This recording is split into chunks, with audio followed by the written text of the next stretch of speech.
At 8:03 on a normal Tuesday morning, a paycheck lands in your bank account. Yes!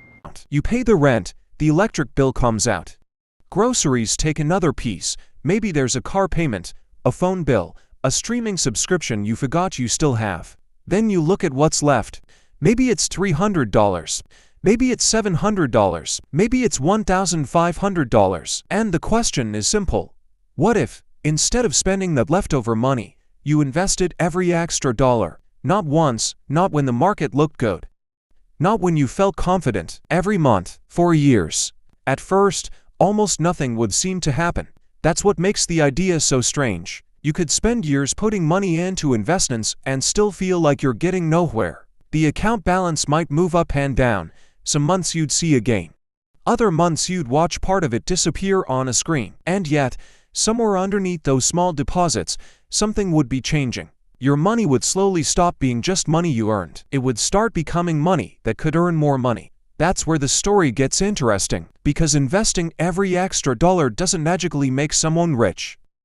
It creates a different relationship with time. Suppose someone earns $60,000 year after taxes and manages to keep $500 of their monthly income available for investing. That's $6,000 a year. After 1 year, the account might not look impressive. After 2 years, it still might not feel life-changing. After 5 years, the person has contributed $30,000 before considering investment returns. But then something begins to happen that isn't obvious when you're looking at a single paycheck. The earlier money is still working, and the newer money joins it.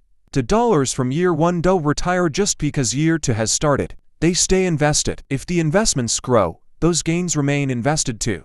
Now the account isn't just growing from new deposits, it's growing from the money already inside it. This is the basic force behind compound growth, and it sounds almost boring when you hear it explained. But over a long enough period, boring can become enormous. Take that same $500 monthly investment and assume, purely as an illustration, an average annual return of 7% before taxes and fees. After 10 years, the person would have contributed $60,000. The account could be worth roughly $86,500. The difference isn't coming from working more hours.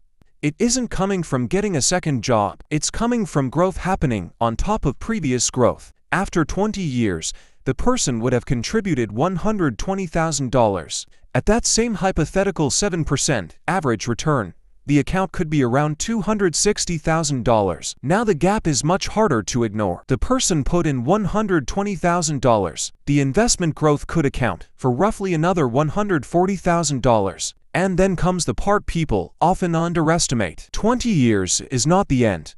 If the same $500 monthly investment continued for 30 years, the contributions would reach $180,000. The hypothetical account value could approach $610,000. The investor didn't suddenly discover a secret stock. They didn't predict a next market crash. They simply kept putting money to work and gave it time. Of course, real markets don't grow at exactly 7% every year. Some years are strong. Some years are ugly. There can be recessions, crashes, inflation, layoffs, political shocks, wars, changing interest rates, and entire industries that fall out of favor. A straight line on a calculator hides all of that. Real investing is Messier, and that's where the emotional part begins.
For one person, that might be $100. For another, $500. For someone else, maybe $2,000. The number matters less than the habit, and the habit becomes especially powerful, and income rises. This is where lifestyle inflation quietly enters the story. You get a raise, your paycheck gets bigger. At first, it feels like freedom. Then the nicer apartment starts looking reasonable. The newer car doesn't seem that expensive. Eating out becomes normal. Subscriptions multiply. A few upgrades become a lifestyle. None of those purchases has to be irresponsible. That's the tricky part. Lifestyle inflation rarely announces itself. It arrives one small decision at a time.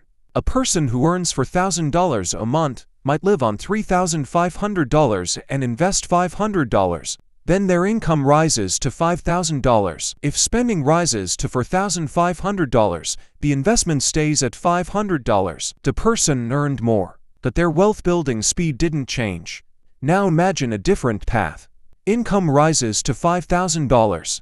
Spending rises to $3,800. The extra $700 gets invested. Suddenly, the raise isn't only improving the person's lifestyle, it's also increasing the amount of money working for their future. That decision repeated over a decade can become significant. And there's another effect that doesn't show up neatly on an investment statement: freedom. At the beginning, the money you invest feels like money you're giving up.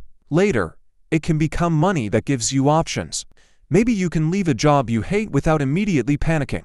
Maybe you can take several months to find another job. Maybe an unexpected medical or family expense doesn't completely destroy your finances. Maybe you can put a down payment on a home without borrowing every dollar. Maybe you can reduce your working hours. The number in the account matters, but what the number can do for your life matters more. This is why wealth is different from income. Income is the flow of money coming in. Wealth is what you have accumulated and what those assets can potentially produce. A person making $150,000 a year can still have very little financial breathing room if almost all of it disappears. Another person making $80,000 might steadily build assets over decades. The paycheck tells you how much money is entering the system. It doesn't tell you how much is staying there. Now imagine two people starting at age 25. They both earn similar salaries. One spends nearly everything left after bills. The other invests $500 a month. Neither feels dramatically different at first. At 26, the difference is small. At 30, it's noticeable. At 35, it starts becoming uncomfortable. By 45, the difference can be enormous. And that's when time becomes the most valuable asset in the entire equation. People often focus on the rate of return. Should it be 6%, 7%, 8%? But starting earlier can matter even more. A dollar invested at 25 has decades to potentially compound. A dollar invested at 45 has much less time. That's why waiting for the perfect moment can be expensive. There is also a less exciting truth. Investing every extra dollar requires knowing when not to invest. Money you need next month shouldn't generally be treated the same way as money you won't need for decades. Long-term investments can fluctuate. Cash is boring, but boring has a purpose. An emergency fund isn't failing to invest. It's protecting the investment plan from being destroyed by a bad month. Without cash reserves, one unexpected expense can force someone to sell investments during a downturn. With a financial cushion, they may have the ability to leave long-term investments alone. That separation changes the game. Short-term money has a short-term job. Long-term money gets a long-term job. And once those jobs are clear, investing becomes much less mysterious. There is another question, though. What if you actually invested every dollar beyond your basic needs? Not $500, not $1,000, but almost everything you could reasonably spare. The first thing you'd notice is not that you became rich. You'd notice that your spending decisions became more visible. A $70 dinner isn't just $70 anymore. It's $70 that could have remained invested for years. That doesn't mean you should never spend $70 on dinner. Money exists to support a life. The point is that investing can make opportunity cost easier to see. Every dollar has choices attached to it. Spend it now, save it, invest it, pay down debt. Use it to improve your skills, give it to someone else. The question isn't whether one choice is always correct. The question is whether the choice matches what you actually want. And this is where the idea of investing every extra dollar becomes less about becoming obsessed with money. It becomes about becoming intentional with money. A person might discover that they don't actually care about expensive clothes. They might realize they don't need the newest phone every year. They might decide that a cheaper car is worth it because the difference can go toward investments. Another person might decide the opposite. They may value travel more than maximizing their investment balance. That's fine too. A financial plan that makes you miserable isn't much of a plan. The goal is not to turn life into a spreadsheet. It's to make sure the future version of you isn't constantly paying for decisions the present version made without thinking. There is one more powerful effect. Once an investment account becomes large enough, the gains themselves start becoming noticeable early on. A 7% return on $5,000 is only $350. A 7% return on $50,000 is $3,500. On $100,000, it's $7,000. On $500,000, it's $35,000. The percentage didn't change, the scale did. That's why the early years can feel painfully slow. You're building the base. Later, the base becomes the engine. But there's a catch. The bigger the account becomes, the more important risk management becomes too. A market downturn that barely affects a $5,000 account can feel completely different when the account is worth $500,000. That doesn't mean the strategy stops working. It means the emotional stakes get higher. This is also why diversification matters. Putting every dollar into one company because it went up recently isn't the same thing as building long-term wealth. A diversified portfolio can spread exposure across many investments, reducing the damage that one failed company or industry can cause. It doesn't eliminate risk. Nothing does. There are no guaranteed stock market returns. There are no magic investments. There is no strategy that turns every extra dollar into a guaranteed fortune. But there is something much more ordinary: consistency. A person who invests $500 a month doesn't look impressive on the first day, or the 100th, but after thousands of days, the behavior starts to look different. The account has history. The contributions have accumulated. The investment growth has had time to work. And the person has something else too: a habit. That's probably the most underrated part of the entire story. You don't have to become a different person overnight. You don't need to predict the next market winner.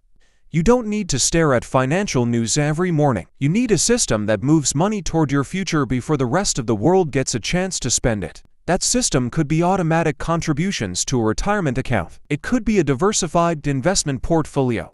It could include an employer retirement plan, especially when an employer offers matching contributions. The exact accounts and investments depend on your situation, taxes, time horizon, and risk tolerance. But the underlying idea stays remarkably simple. Earn money, keep enough to live, protect yourself against emergencies, deal with expensive debt, then put long-term surplus capital to work, and keep doing it. Years later, the strangest part may be how ordinary all felt while it was happening. There probably won't be a movie scene where you suddenly become wealthy. There won't be a notification saying you've won. You'll just wake up one morning and realize that the money you invested years ago is now doing work you no longer have to do yourself. That's the quiet power of compounding.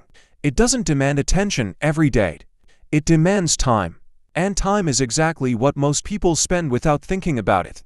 There is also a point where the numbers stop being the most important part of the story. It's when investing changes the way you see a paycheck. Before that habit exists, payday can feel like a reset button. The money arrives, bills get paid, spending begins, and by the end of the month you're waiting for the next deposit. After years of consistent investing, the paycheck can start to feel different. Part of it belongs to the present, part of it belongs to the future, and that future portion is no longer sitting still. A person may receive a raise and immediately know what percentage will improve their lifestyle and what percentage will increase their investments. A tax refund arrives and they already have a plan. A bonus comes in and it doesn't disappear simply because it was unexpected. The money has a destination before it arrives. That sounds small. It isn't. A lot of financial behavior happens in the gap between receiving money and deciding what to do with it. If there is no plan, the easiest option usually wins. Automation removes some of that friction. Money can move into a retirement account or investment account shortly after a paycheck arrives, before you have time to build a spending plan around it. That doesn't make investing risk-free. It makes the behavior more consistent. There will always be a headline saying stocks are about to crash, another saying the market is entering a golden age. If your entire strategy depends on knowing which headline is correct, investing becomes exhausting. A long-term system can be quieter. You keep contributing, you review the plan.